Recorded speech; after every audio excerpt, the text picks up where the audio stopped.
amigos, and welcome to Keyframers, the animated collaborative coding live stream where we bring imaginative user interfaces to life. I'm your host, Stephen Shaw, but you may know me as @Shashaw. I am also joined by David Khourshid, also known as @DavidKPiano. He is just not visible right now. He is currently traveling, and the Wi-Fi is not great.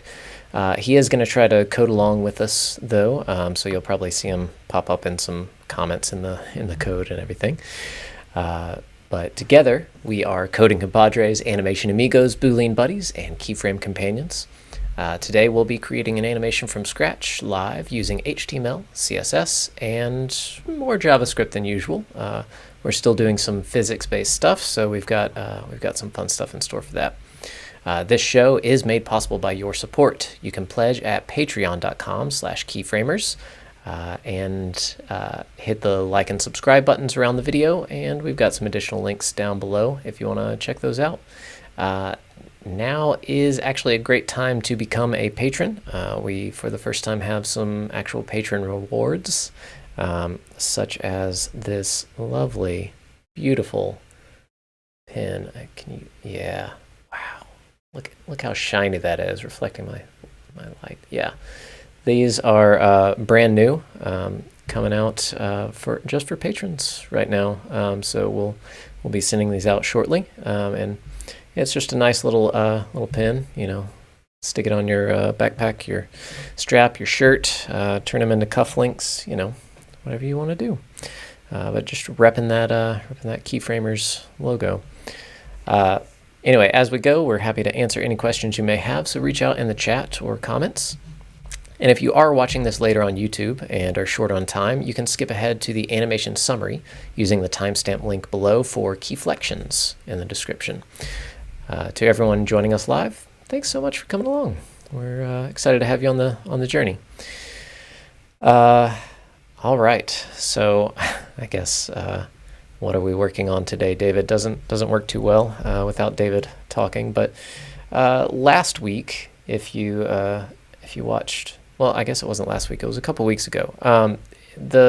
I'll share these links. We built a fantastic little physics-based animation where you click a treat button and you get some treats. You know, that's pretty wonderful. We are going to be doing some physics like this. So this is October, the month of treats. So we've got some more treats coming in for you. So yeah, definitely check out Candy Clicker. That was a really fun one. We've got the video for that for you to check out. But today we're going to kind of do something similar there. So let's see.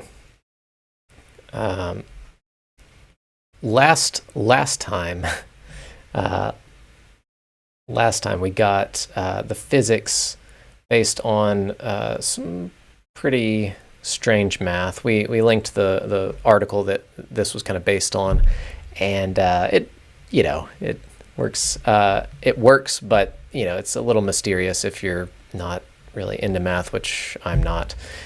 So I talked with David, and I kind of wanted to approach physics in a little more friendly of a way, which depending on your comfort level may still be kind of wild. But I wanted to try vector physics. So if you're not familiar, a vector is just kind of a point in space. So typically for 2D, it's just going to be an x and a y value. You can also have vectors in 3D that are going to be x, y, and z value, but basically just represent a point in that space. And with vector math, we can do a lot of calculations based on that point, so that we can handle different things, handle different physics-like situations. So I kind of pre-coded some of this to help with the flow. Let me just copy some of this over real fast so we can start getting into the fun stuff. So let me show you what I did. So one of the first things I made was just a vector class, or function with a prototype. This is just going to store an x and a y value, and then on the prototype, we just have a bunch of functions that allow us to manipulate those x and y values, so that we can add two vectors together. We can multiply and divide and calculate the distance between two vectors, all these kinds of things. David probably disagrees with the use of prototype and the way that this and everything is used, and the fact that it's not what's the word, David? It's mutable. It's not immutable. It doesn't it's not returning a new vector each time. David says prototype is fine, but I don't believe the sincerity of that. But this is classic JavaScript approach to manipulating values and having like a class. It's prototype is a really cool convention. I think a lot of people disagree, and that's why we have class, and that's why we end up with a bunch of different approaches to all this. But this is what we're doing, because I'm talking and David's not. So all right. So with our vector class, we can calculate a bunch of these different things. But first, let's just try generating a point and rendering that in the DOM. So let's say let L equal L treat equals document dot create element div L treat dot class name equals treat, and then let's say treat. Let's just say let position equals new vector window dot inner width divided by 2 window dot inner height divided by 2. So this is going to give us a point that's just centered in the window.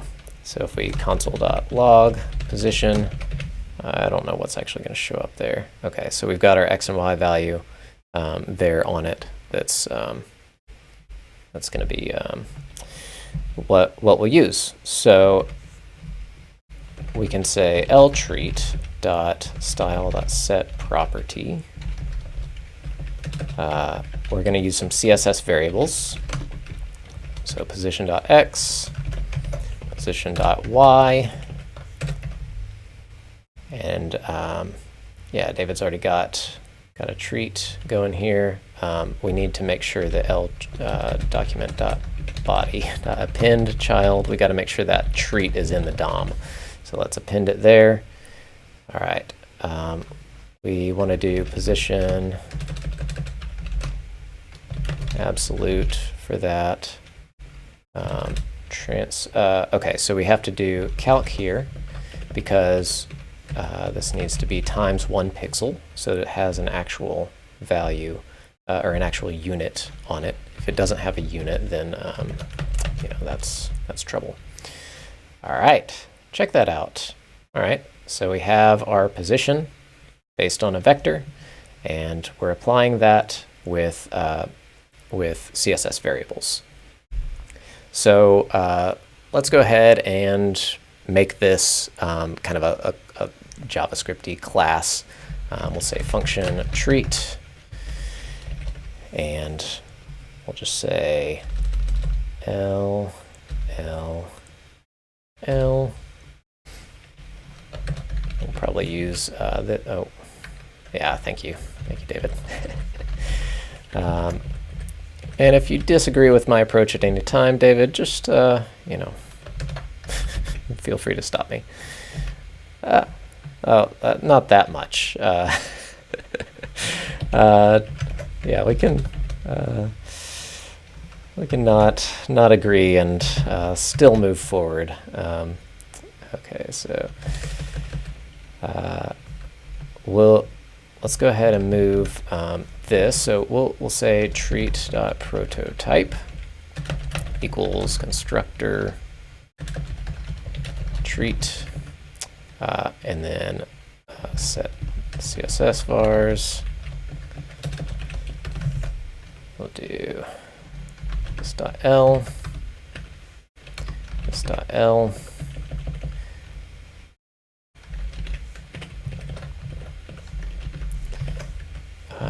Yeah. And then let's just create a new treat down here. And we should have the same kind of output. But we do not so far. This.l, this.l. Oh, we need to this.set CSS vars. Hey, there we go. And David's got some some donuts in there for us to munch on. So that's fun. Okay, so we've got our donut centered. What we can actually do is translate x, -50%, -50%. Oops, we don't need the extra transform in there. We just want translate. Justify content center, line item center. All right, just getting that donut centered in there from David. All right. So one treat is great, but we want more than one treat. Come on, nobody wants to just have a treat. We need to make this a little more dynamic. So let's take in some properties, and let's make this.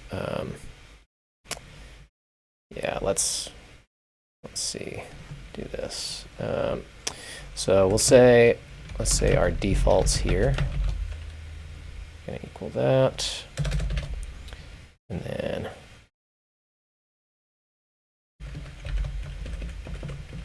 what we'll do is kind of apply these to the instance. So we'll move position up here as well. And then we'll merge the two just by the spread operator. So defaults and then properties, and then we'll apply those to the instance like this. Hey, what's up? Welcome. Thanks for joining us. So we'll apply that to this, like so, and that should give all the right properties and allow us to overwrite them when we create. It seems like I'm getting an error, so let's see what's happening. Unexpected token. Oh yeah, just gonna leave off that, and we should. Okay, we're in the same spot, so that's great. All right, but this will allow us to create multiple treats, and we can say position new vector, math random times window.inner width.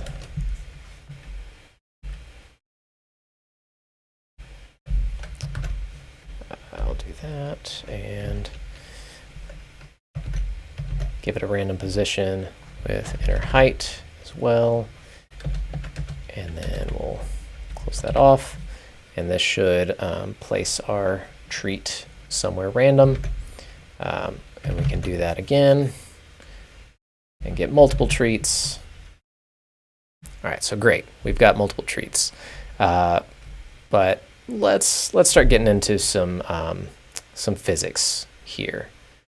Okay, yeah, so David's going to do a for loop for us,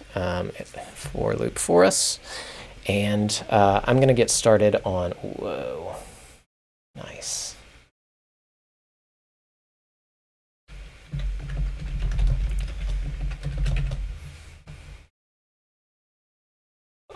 Awesome.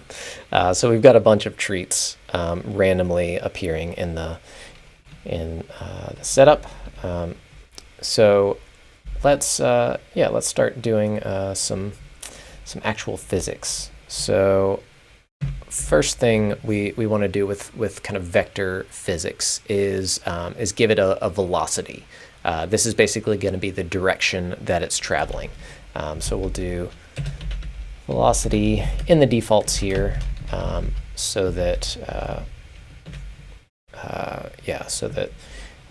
we can override it if we want to later on. So let's say velocity, just do some kind of random values here to give it a specific, to give it some kind of direction so that they'll spread out. And then down here we have an update function. Let's just go ahead and call that this.update, this.set CSS vars. We'll do that. And what we want to do is apply that velocity to the position. So this.position.add, this.velocity.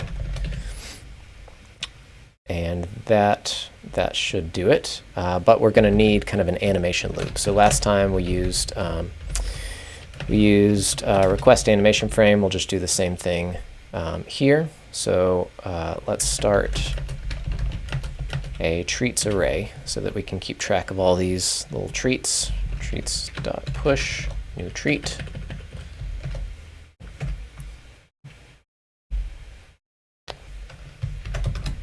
There we go. And then so we'll do treats.forEach, treat.update. And then we'll request animation frame update, and then we'll call our update loop. And voila, physics, we are done. Kind of. That's essentially what we want to start with. But let's do a little bit more than that. So I'm gonna do a. I guess that's fine. So one of the things we want to, we don't want it to just infinitely travel in a direction. We kind of want it to drag a little bit. So let's set some constants up at the top. So let's say const drag. Let's move our vector out to the HTML. I'm going to move that to just give us a cleaner setup here. So we'll do script, vector, script. That's a handy little thing to clean up your JS if you want to do that. So const drag equals new vector. Let's say 0.98. 0.98. And in our treat prototype, we'll give some more space here.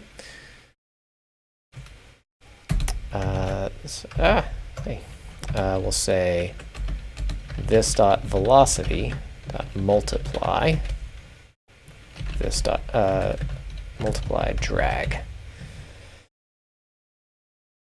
And so that should slow everything down. Yeah, see how they get a little slower there. Let's maybe slow them down even quicker for now. So yeah, that prevents them from going too fast. And as pointed out in the chat, you don't need curly braces there, but it's just kind of nice to know. All right. So great. We've got some velocity, we've got some drag. These are kind of the beginnings of a simple physics. So let's say we're gonna create like a pool table of treats, and we want all these treats to kind of bounce around. David, will you give us a nice felt background for the treats to play pool on? One of the basics of pool is you've got the edges of the table and the treat balls, the treats, need to bounce on that. So let's add a function here called checkBounds. And we'll call that down here, this dot checkBounds. And what we want to do within checkBounds is just make sure that we aren't leaving the screen. So we'll say, let's go ahead and destructure a little bit so we don't have to keep typing this.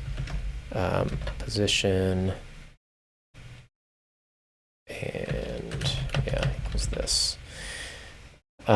So we'll say let outer y equals window.inner height. Let outer x equals window inner width. And then if position.y is less than 0, because we don't want it to go off the top and we don't want it to go off the bottom, so position.y greater than outer y, then we can tell it to bounce. We can say velocity.y times equals -1. And we can do the same. Let's see. We can do the same with the x value. So x is less than 1, x is greater than outer x. Then let's do the velocity. There we go. Okay.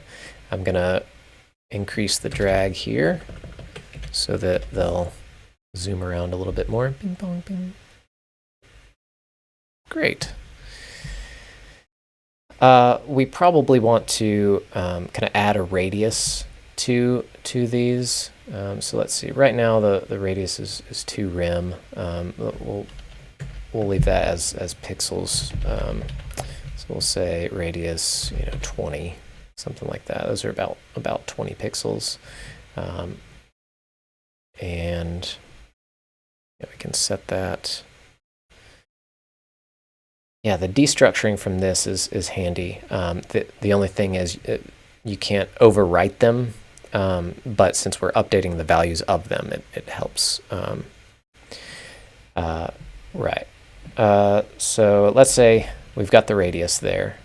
That you can kind of tell, like when the scroll bars hit that it's going off screen. So we want to calculate based on the radius. So let's say radius, and then we'll do minus radius, and then minus radius.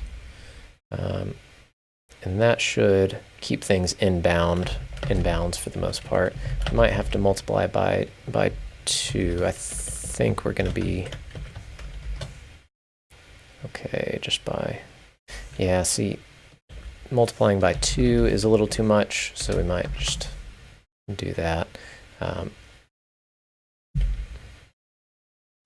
don't know why that one's getting stuck down there, but yeah, we'll keep working on the physics here.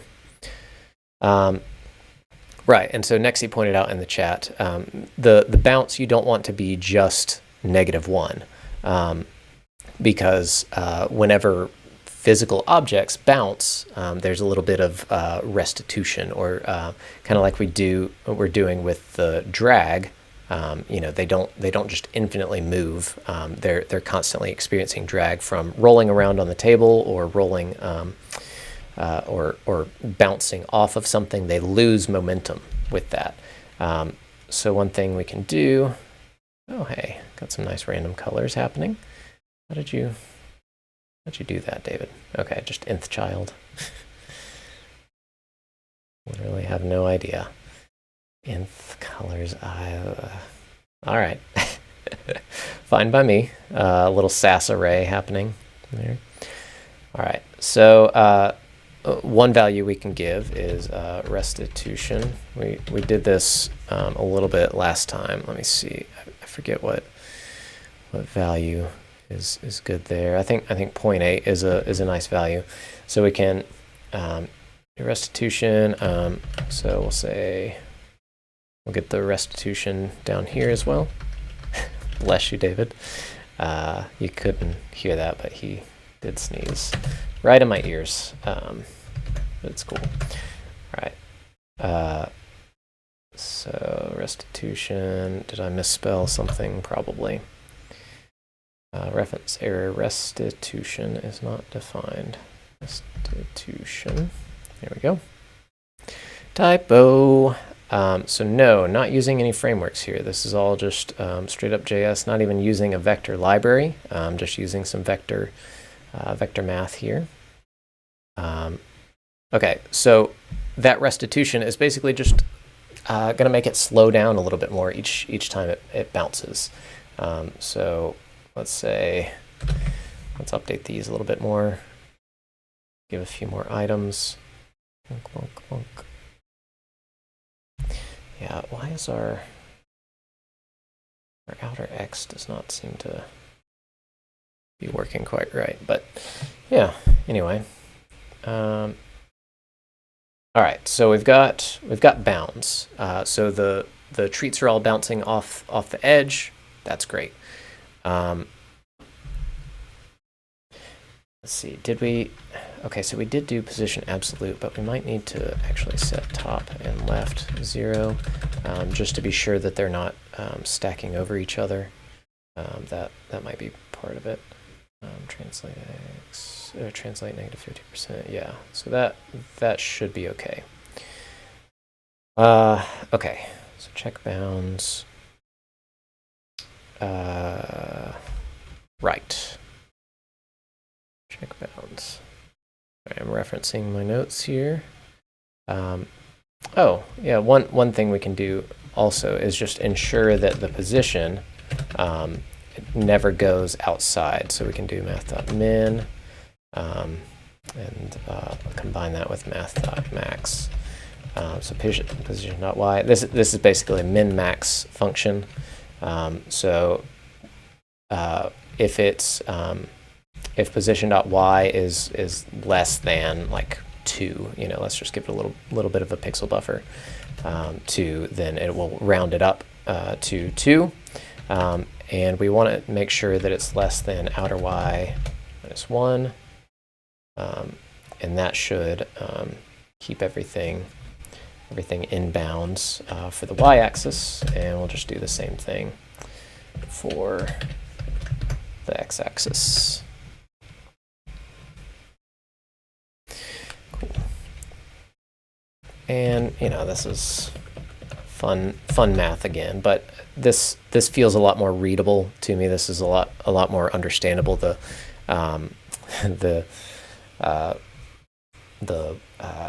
numbers are a little more sensical here. All right, so we've got a velocity that's determining the direction and the speed of the treats. We've got the position that's tracking where that is, that's being updated and is made to stay in bounds. Whenever it reaches a bound, we're basically inverting that particular direction of the velocity, so -1, and with the restitution, we're taking a little bit of the speed off. Unfortunately, because I'm in collab mode, I don't share the code yet. That can just lead to trouble. So for now, unfortunately, you can't see the live code. Okay, so bouncing off the walls, great. We've got that covered. That's really fun. I like it. What if we actually have the treats bounce off of each other? Think we can do that? I think we can, right? Yeah, sure. So let me move this const treats up here so that we can reference it in here, and then we can do basically some collision checks. So we've got check bounds. Why don't we do check collision? And for this, we basically want to loop through all of the other treats and detect if two treats are colliding. So Nexie in the chat. They're like gotcha balls with donuts in them. Yes, I like this. I like this very much. Okay, so this dot check collision. We're kind of creating a game engine from scratch here with just some basic physics. So let's instead of doing like treats dot for each, like that's fine, but we want to be able to bail out of the loop, and for each doesn't really let you do that. So let's do treats dot length, and while we'll just go through the treats backwards because later treats are a little more likely to be active and moving. So we'll try this for now. So why don't we do I? That's fine. And then let treat equal treats I. All right. So we're looping through all of the treats. We've got a treat to reference. If this equals treat, let's continue. We don't want to bother with any of these checks. Let's say let's get the distance. So let d equals this dot position dot distance treat dot position. All right, so we're going to check the distance between two of them because we've got that vector function up here that I pre-wrote. It's the distance distance formula that you'll see pretty much everywhere. So it's basically just seeing how far apart the 2 points are. So we'll use that value down here. Let's say if distance is less than this dot radius times 2, or distance is less than treat dot radius times 2. In case the treats were different sizes, we don't specifically have that here, but we could add that if we wanted to. All right. So if that happens, we want them to bounce, or kind of not proceed in the same way. So one way of doing that without factoring too much into the math. So elastic collision. Got this link to share with you here. Okay. So what we want to do here, we're just going to assume they're the same mass. So m1 equals m2, and in that case, the two treats are basically just going to exchange their velocities. So back here in our collisions, let's just say let v1 equal this dot velocity clone.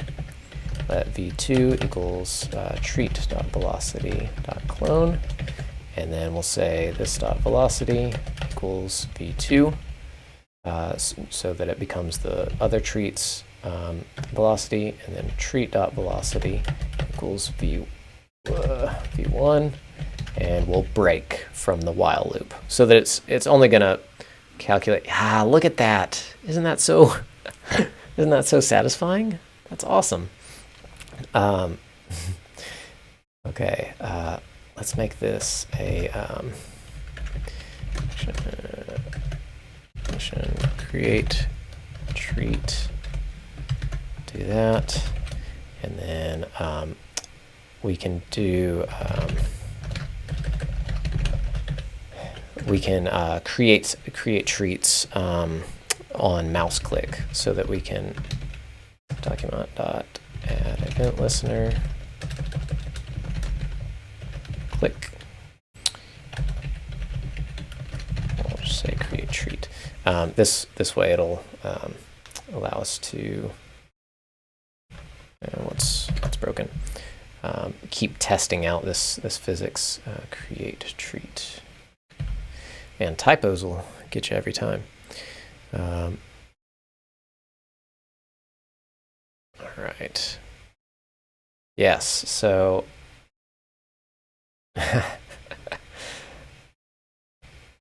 yeah, so right now it's a random position.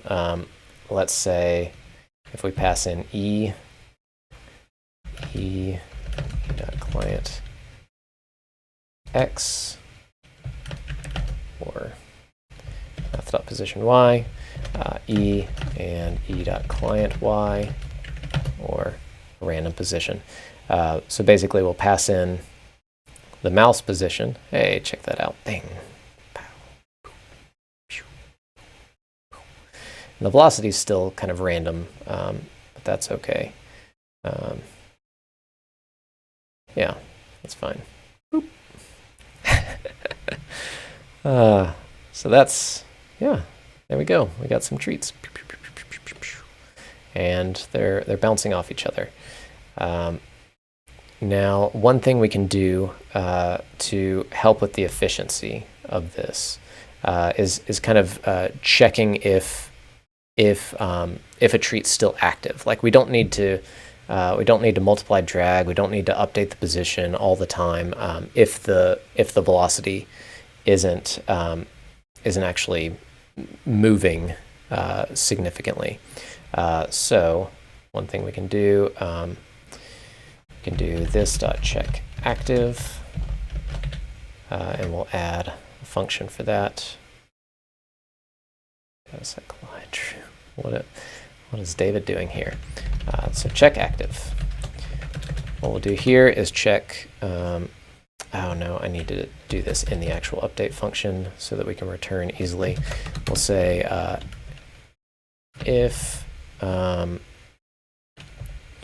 math.absolute, because we don't care which direction it's going in, we can say velocity.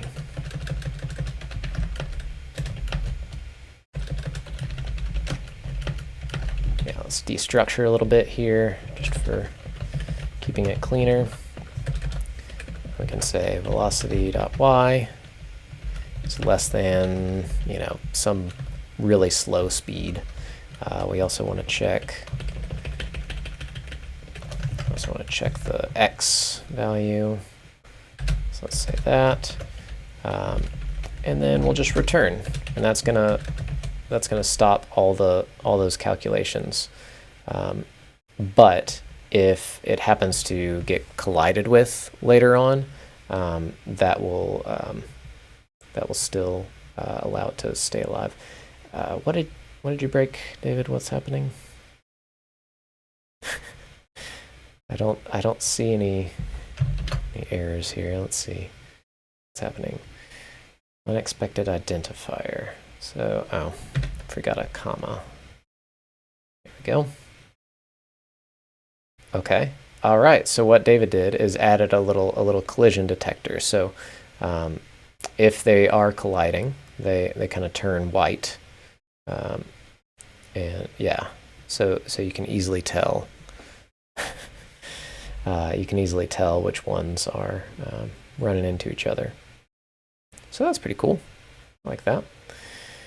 All right. So create treat. We've got create treat. We've got collision happening. And that's just fun. Yeah, you're gonna enjoy playing with this. Yeah, let's see. What else do we need to add here? Oh, so we didn't do with the collision. We didn't do restitution. So what we can do is add that in here. So let's say let r equals new velocity start restitution.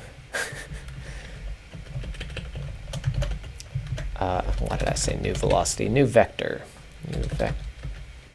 Vector. And so we'll do v1.multiply r, v2.multiply r. And this will help them. Oh, what did you do, David? when they collide, they disappear.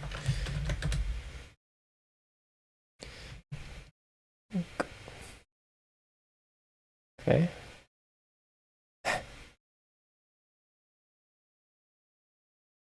So I guess we're trying to get rid of all the treats now.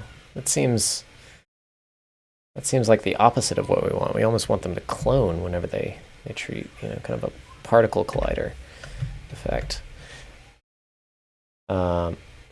Why did you even set that? Delete data set. Are you just hiding them? How is that even working? Did you just hide them in the DOM?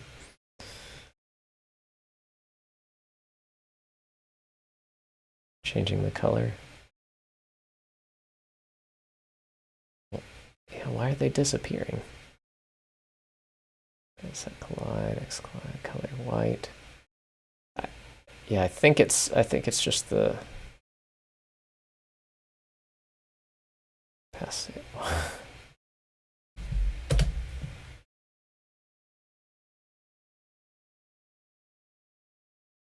Maybe there's something happening in the JavaScript. Let me see. No? What is happening?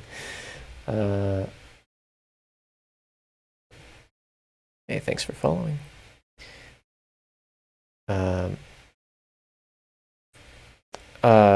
Some point you're going to make the collision two-dimensional. So the collision is two-dimensional. It's just but it's just transferring the velocity from the other one. It's not calculating any angles or anything like that. I have not gotten that far with any of the math. Okay, so what is happening? This does not seem to be working. Let me hide that. Let's see. Okay, why when they collide they're just stopping, or they're disappearing? Delete this.l.dataset.collide. Let's take that off too, just to be sure.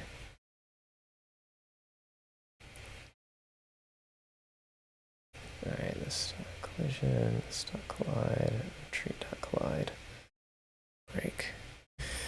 I don't know what's happening there. Why are they disappearing? Are they actually disappearing from the DOM? Let's see. Oh, okay, we're getting not a number. Okay, that makes sense. That kind of makes sense. Right, so what's happening? This dot restitution. Now we're talking. All right, so now, yeah, see, it slows down. So if we get into a situation where they're just bonking into each other a ton, it's gonna keep losing momentum. Yeah, not a number. That is not something you want to see. All right. So far, we're in pretty good shape here. Let's see. Check bounds. We might need to move up a little bit because the velocity. So we can move that up here. Check bounds. Yeah, and that way it always stays in, even if you resize, which is kind of cool. Okay. Let me see if there's anything else. So for now, that's a pretty good spot, I think. Yeah. Yeah, if we wanted to, the vector math even makes it easy to add gravity. I'll just do that real quick, and then we'll kind of bring it to a close here. Say we just wanted some light gravity.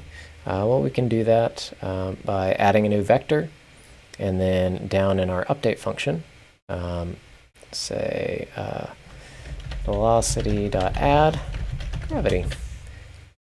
And this is going to make everything slowly fall down.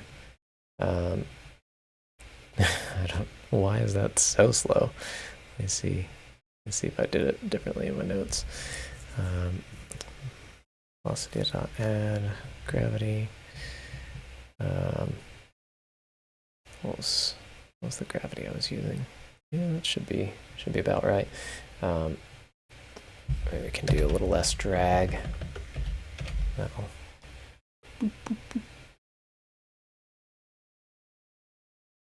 Gravity is an acceleration, not a velocity. Well, you know, technically, I think that's what should be happening here is, you know, rather than velocity, I would do like a for acceleration equals velocity clone, you know, something like that, and then we'd be adjusting the acceleration and all that. And then I wouldn't be adding that directly to the velocity. That would just be done in there, done in the acceleration. But you know, that's something you can experiment with for yourself. Just kind of giving y'all a little treat physics playground here. Oh. One thing I wanted to try to do, yeah, we're tight on time here, unfortunately. Thanks for following, Joseph DevOps. I did want to try to do like the, you know, kind of pinball-y or pool shot kind of thing where you would wind up with your mouse or pull back with your mouse, and then that would set the acceleration. Let's see if we can do that real quick. So yeah, that math is going to be a bit too much. Maybe we can revisit that, or you know, leave that as an experiment for the viewer. Let's do treat here though, and we'll copy those emoji in here instead. And we'll put David's collision stuff back in. Where's that?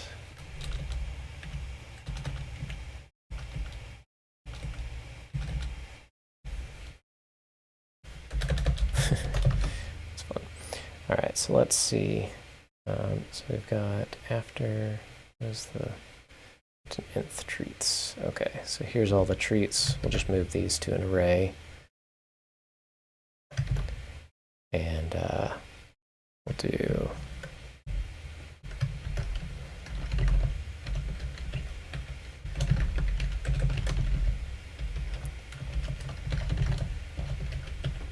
length. Let's see. We'll do math.round. Then let's do const treat emojis equals that array. Great. And then s.l.inner text equals inner text. That way we can override it if we wanted to. F.floor is what we want, right? Why is that? I'm missing a... Yeah, the gravity definitely adds a whole new level of difficulty, and I would recommend getting into real physics engines at some point. But for now, you know, just for fun, that treat emojis. Let's see. Okay, now we can leave this bit out.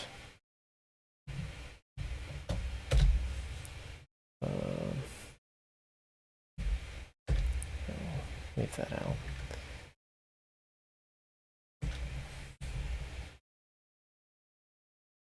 Nice. Looks pretty well. Do font size up there.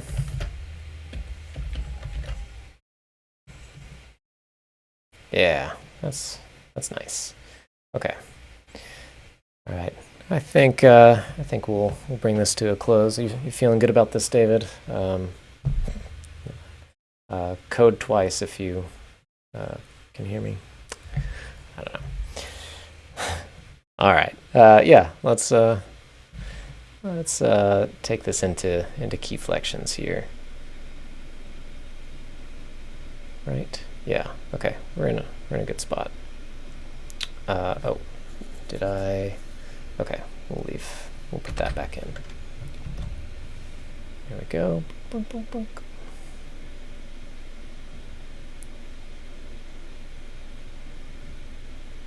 Yeah. Okay. All right. Yeah. Now we'll keyflect. We're now moving into Keyflections. A quick review of the techniques we've used so far to build this animation. If you have any questions, now is a great time to ask in the chat or leave a comment, and we'll be happy to answer. If you've enjoyed watching us so far, you can follow and subscribe here on Twitch or YouTube, or pledge at patreon.com/keyframers. And get one of these cool pins. Links are available down below.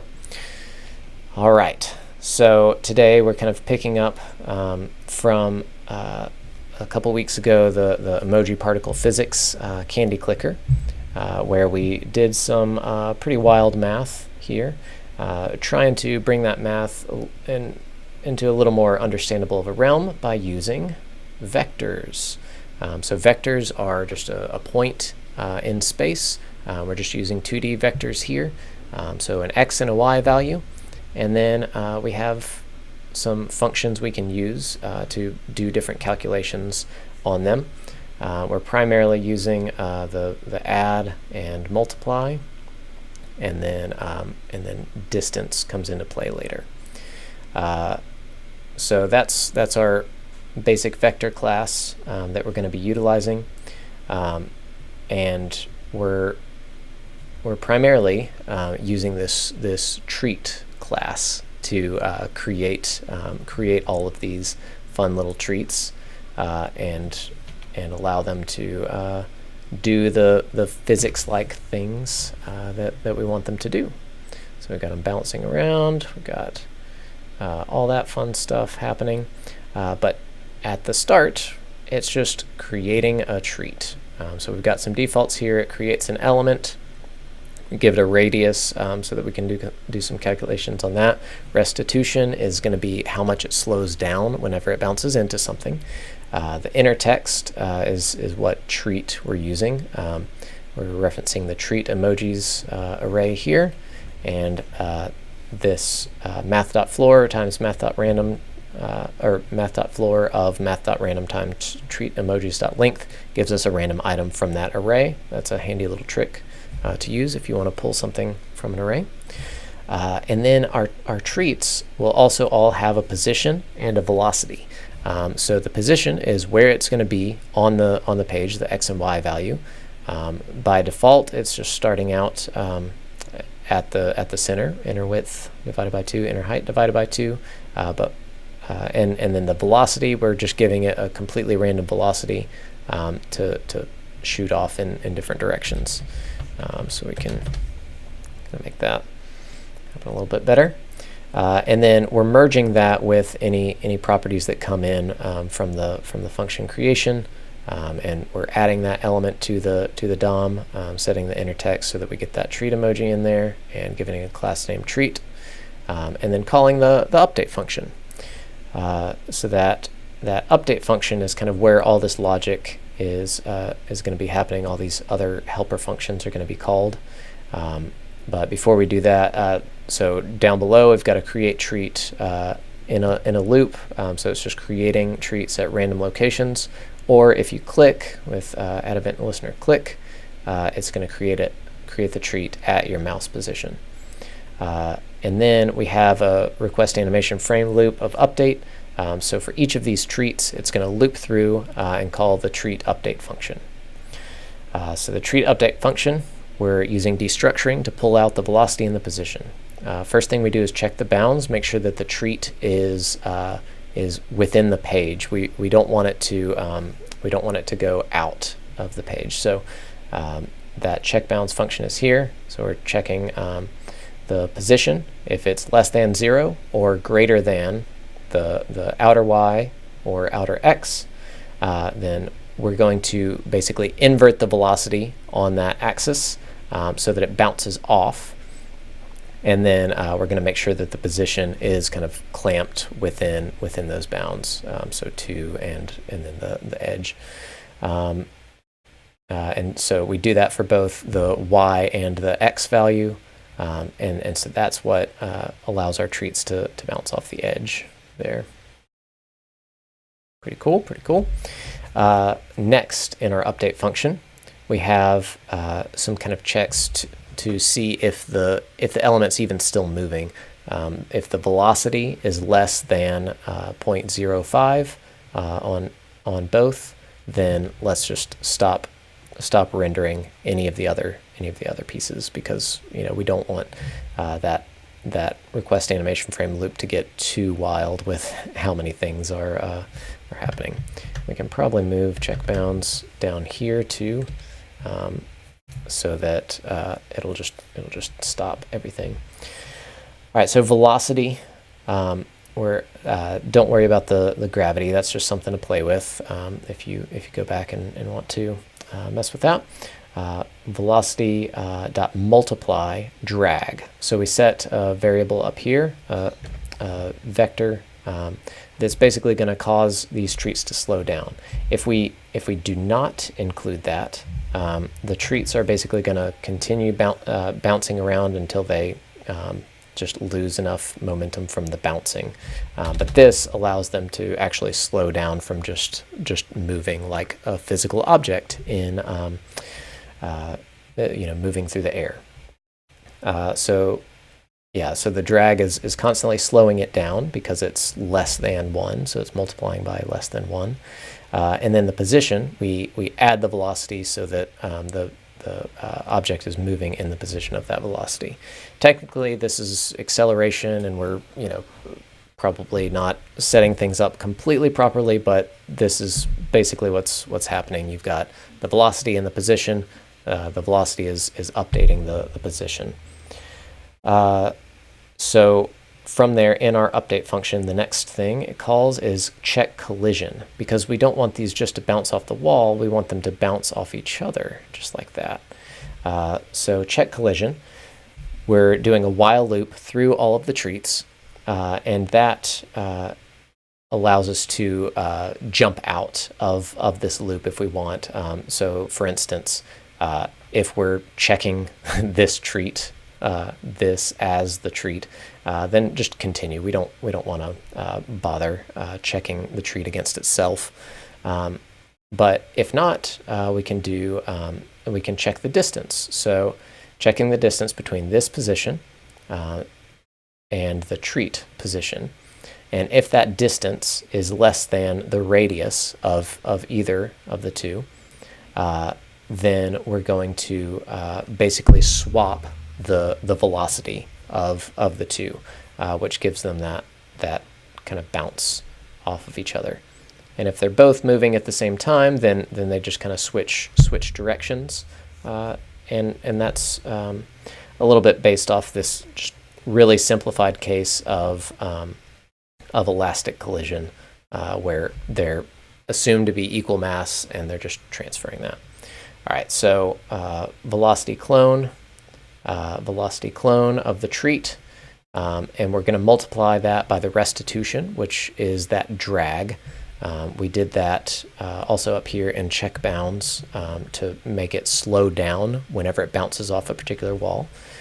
All right, so that restitution is gonna slow it down after it bounces, and then we just swap the velocities.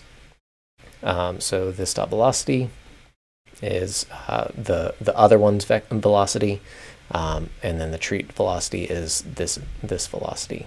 And then David added in this nice little collide function that's called up here that gives it a data attribute of collide. So that's what renders the kind of opacity there, so you can tell that they're colliding. And we could animate that in different ways if we wanted to, but for now that's what we got. So the collision is checked, and then how is all of this actually updating in the DOM?